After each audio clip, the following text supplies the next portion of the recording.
Minutos, ya tenemos listo vía telefónica al doctor Ramiro García, experto en Derecho Penal y Constitucional, para una importante entrevista. Doctor, ¿qué tal? Excelente día, le saludamos desde la cabina principal de Unión Radio, Javier Cuello, Liceda Vilés y Roberto García. Salude primero a los oyentes y luego entramos ya en materia de entrevista. Buenos días y bienvenido.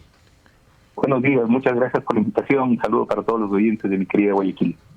7 minutos. Gracias, doctor, por aceptar la invitación el día de hoy. ¿Qué específicamente quiere decir ese decreto anunciado por el presidente Noboa sobre conflicto armado interno en el país? ¿Cómo podemos analizar usted desde su experticia para que nos dé detalles al respecto? Bienvenido, doctor.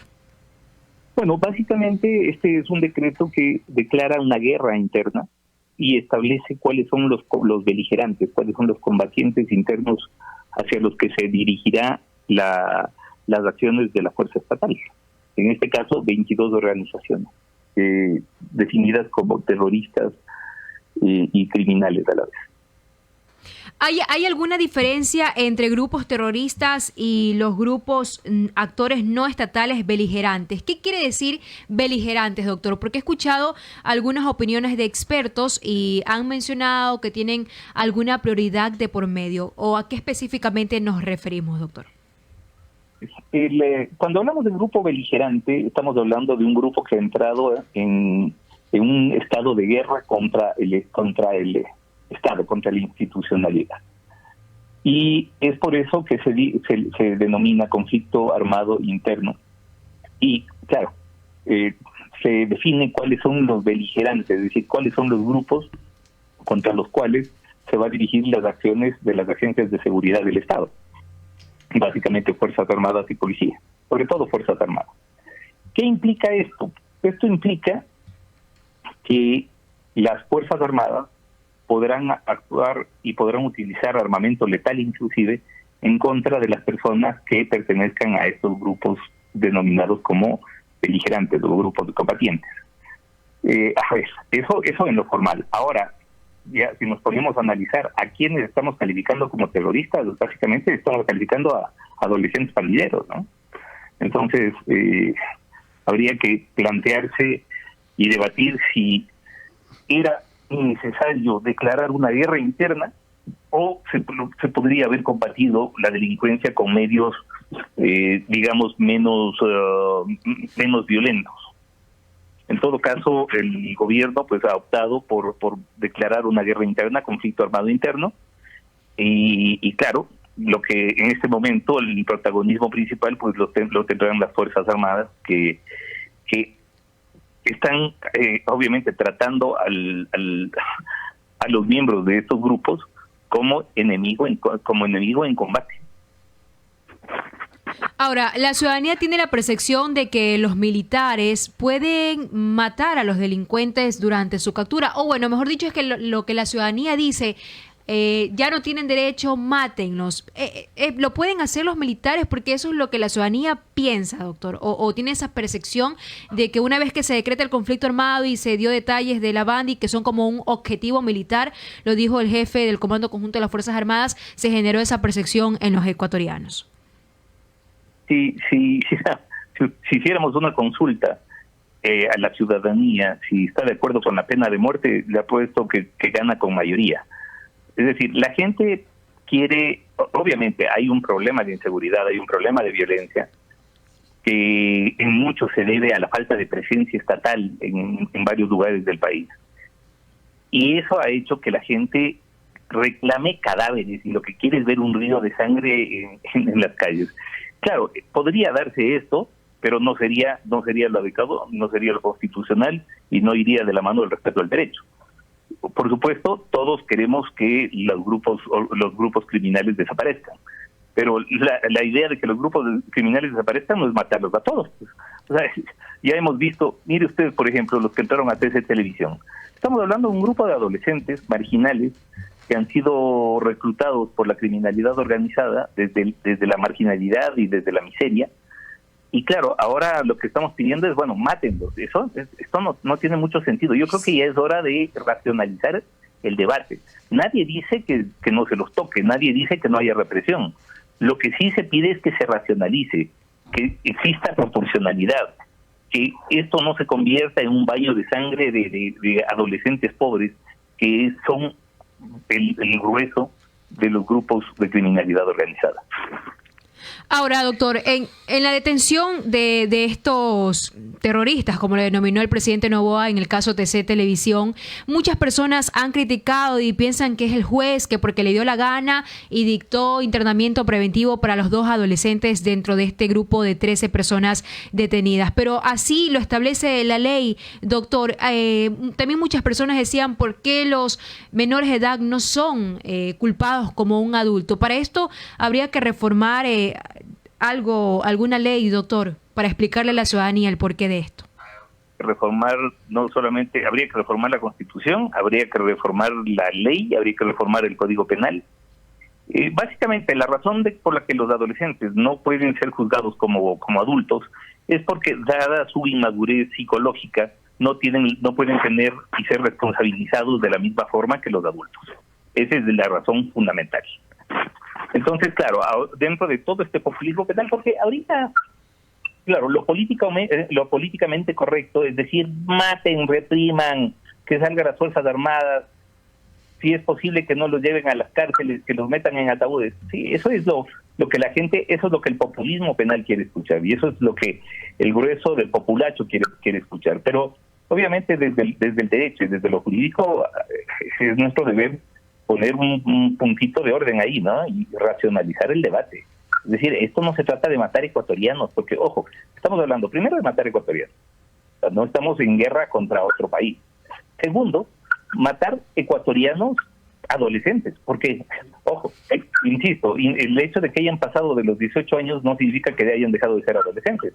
Los que entraron a TC Televisión, fuera de los 2 menores de edad, tienen edades que oscilan entre los 18 y los 23 años.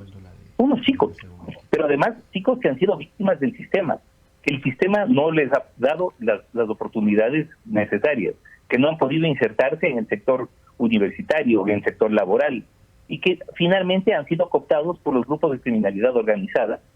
Entonces, claro, la pregunta es, ¿será que matar a esta gente es la solución a los problemas de violencia? Y yo creo que no, porque mientras tengamos una sociedad mega inequitativa, mientras el segmento más pobre de la sociedad no pueda acceder a niveles de vida digno, vamos a seguir teniendo los mismos problemas de violencia. Es un problema de inequidad socioeconómica, no es un problema de represión y de bala.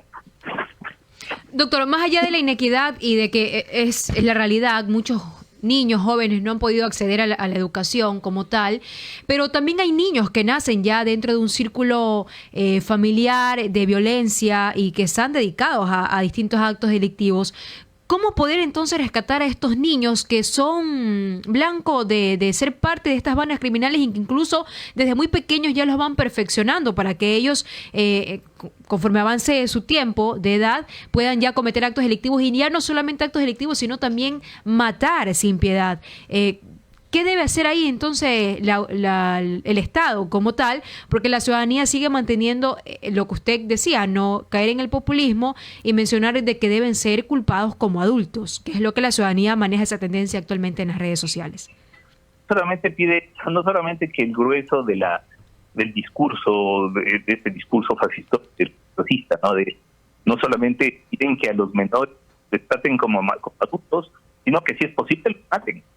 Entonces, claro, mientras tanto, vemos que hay una ausencia completa de toda forma de inclusión social, que no hay políticas sociales de inclusión que permita sacar, porque además, ojo, estamos viendo que todos estos chicos pertenecen en un 100% al grupo más deprimido socioeconómicamente, al grupo más pobre. Así que lo que estamos haciendo en este momento es pedir a gritos que matemos a chicos pobres que se han vinculado a la criminalidad organizada y que de esa forma pues podamos rescatar las ciudades de las manos de la delincuencia organizada. Nada, lo que podemos matar a miles, que mientras haya otros miles que viven en la criminalidad, vamos a seguir teniendo problemas. 8:16, doctor. También los ciudadanos se han preguntado, bueno, yo no veo militares y policías en algunas zonas en las que he transitado. No son muchos tampoco militares y policías, pero ¿en qué específicamente se concentra el trabajo de ellos una vez que se dio este decreto por el presidente Noboa? ¿Por qué no vemos a los elementos del orden público como quisiéramos verlo en cada esquina? Y a ver,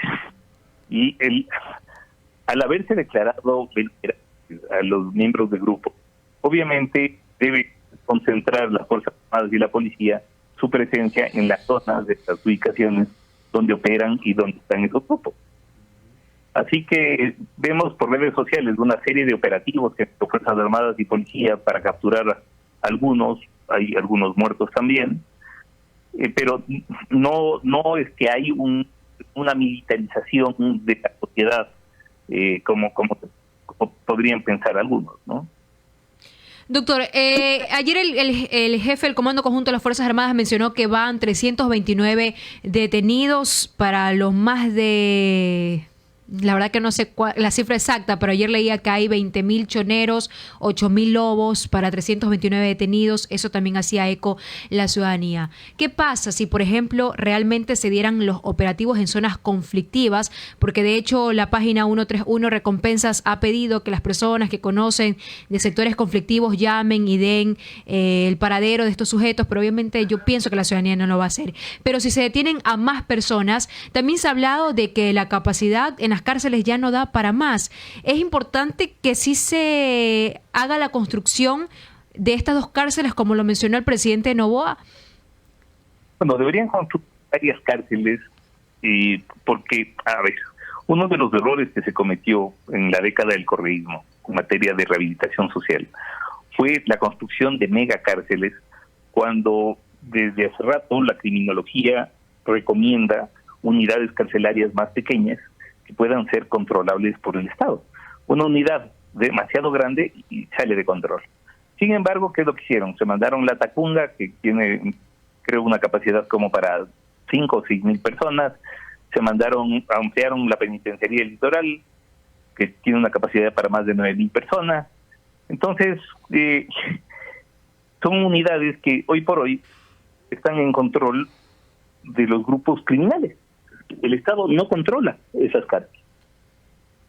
Y claro, esto implica pues que sean estos grupos de criminalidad organizada los que deciden, los que ponen las reglas hacia adentro, pero aparte de eso se ha convertido en unidades de formación, no solamente de perfeccionamiento de la delincuencia, sino son centros de, ¿cómo le digo?, de operación de la delincuencia. Es decir, ya no necesitan tener sede fuera, porque con las cárceles, con el control de las cárceles, ya tienen un lugar desde donde operar.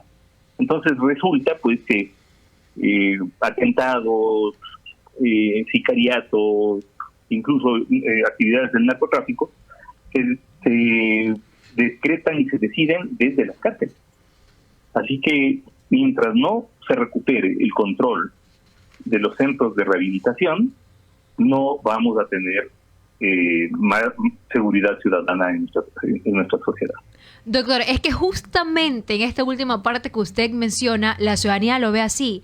Mátenlos, porque si ustedes lo detienen, ¿qué van a hacer a la cárcel? A seguir perfeccionando sus actos delictivos. Entonces, esto es lo que justamente genera reacciones diversas en los ecuatorianos. Pero, doctor, para no salirnos de esta línea de las cárceles, escuché a los prefectos y alcaldes de Orellana y Santa Elena oponerse, y ellos piden al presidente Noboa que se haga una consulta popular consultándole a los habitantes de estas 2 localidades si están de acuerdo o no con la construcción, más no que se generalice, porque las otras personas no viven aquí y no van a sentir el temor que ya estamos sintiendo para hacer la construcción de estas cárceles. ¿Se puede hacer aquello, doctor, ya que las autoridades también se oponen a que se hagan las cárceles en estas 2 localidades? Bueno, creo que ninguna provincia quiere tener cárceles, quiere tener nuevas cárceles. Se considera a la cárcel una vecindad poco recomendable. Y obviamente, si es que eso se somete a consulta de los ciudadanos de estas provincias, pues él no va a ganar rotundamente en un ejercicio de democracia directa. No, las cárceles hay que hacerlas. Y en lo posible debería plantearse la posibilidad de que se realice una cárcel por provincia. Pero lo que se está planteando acá es algo diferente. Se está planteando nuevamente la construcción de megacárceles bajo el modelo del Salvador, lo que hizo Bukele. Y claro, cárceles lo más alejadas posibles, de manera que se pueda aislar a quienes están privados de libertad. Bueno, y repito, seguimos pensando en la utopía carcelaria, pensando que la cárcel puede darnos mejores sociedades y puede darnos más seguridad. Eso no es así. Lo único que nos puede dar más seguridad es mejorar las condiciones de vida, sobre todo de los más pobres. Es de donde recluta el narcotráfico y la criminalidad organizada a sus soldados, a sus adeptos. Mientras no hagamos eso, vamos a seguir teniendo los mismos problemas de sicariatos, de secuestros, de narcotráfico. Porque claro, es un tema socioeconómico, no es un tema normativo, no es un tema penal, es un tema socioeconómico. Doctor, usted también decía que no va a haber como un... bueno, no lo dijo así, yo lo comprendí así, como un resultado eficaz mientras las autoridades no tengan el control de las cárceles. ¿Se cometió un error cuando se clasificó a las bandas? Porque la cárcel está clasificada, cada uno en sus celdas correspondientes a cada banda. ¿Se cometió el error de que en su momento las autoridades de ese gobierno le dieran esa potestad a los reos? Mire, a ver, la cárcel tiene sus reglas también. Y claro, normalmente los que dominan las cárceles son los de mayor capacidad de violencia. La división de pabellones, doctora, a eso específicamente me refería. Claro, lo que pasa es que, a ver, si ustedes se ubican en un pabellón específico y este pabellón está cooptado por un grupo de criminalidad organizada, usted, el momento de entrar, tiene dos opciones. O se une a ellos o se muere. Así de sencillo. Entonces, no es que todos en el pabellón son choneros, pero si yo voy a un pabellón donde están los choneros y donde ellos son los que controlan la cosa, pues entonces o me hago del lado de los choneros o simplemente paso a tener una especie de estatus de secuestrado. Así de sencillo. Entonces, la cosa no es tan simple. Porque lo otro, si usted mete a un lobo dentro de un pabellón de los choneros, dura 5 minutos antes de que lo mate. Y por eso es que se agrupan por pabellones en razón de las bandas a las que pertenecen. 8:24 minutos, doctor. Qué interesante dialogar este tema porque usted pues nos da pues sus detalles desde la experticia como experto en Derecho Penal y Constitucional. Gracias por darnos su análisis. Pero desde la Asamblea Nacional también, doctor, últimamente ha surgido este comentario en contra y a favor. Unos están de acuerdo, otros no están de acuerdo con que el presidente Noboa haga la consulta porque esto regresaría a la Asamblea Nacional y unos catalogan que los asambleístas son vagos y no trabajan. ¿Qué específicamente se debe hacer? ¿Los asambleístas deben trabajar y no dar la consulta popular o se debe hacer la consulta popular para que los asambleístas se sientan presionados? ¿Cuál es su opinión en esta última pregunta, doctor? Mire, una consulta popular no tiene por finalidad subsanar los problemas del legislativo. La consulta popular debe tener como finalidad consultar, por supuesto, al pueblo, al soberano, de aspectos fundamentales en materia constitucional, sobre todo.